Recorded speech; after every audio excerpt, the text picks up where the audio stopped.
संबंधित विधान परिषदेसाठी अपक्ष म्हणून उमेदवारी मी फॉर्म भरलेला होता,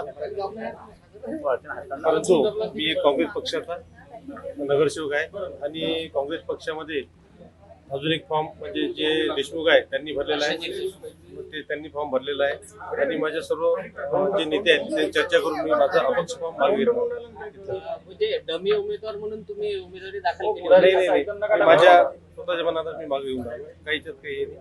पक्षाची पूर्ण चर्चा केली आणि माझा एक उमेदवार सध्या म्हणजे रिंगणात आहेत, त्याचं नाव देशमुख आहे, ते काँग्रेस पक्षावर निवडणूक लढून राहिले, त्यामुळे मी आता काही माझं काही हे नाही, स्वतःची इच्छा मी माझा फॉर्म मागे घेऊन आलो. ही उमेदवारी दाखल केली तेव्हा तुम्ही चर्चा केली होती का नेत्यांशी? नाही, ते मी स्वतःच घेतलाय, मी स्वतःच फॉर्म भरला काही. आणि स्वतः नेत्यांच्या आदेशावरून मागे आता मी कारण माझा पक्षाचा नेता म्हणजे पक्षाचा जो उमेदवार आहे तो सध्या परिस्थितीत रिंगणात असल्यामुळे मला काही मी स्वतः माझ्या स्वच्छाने मी मागे घेऊन आलो.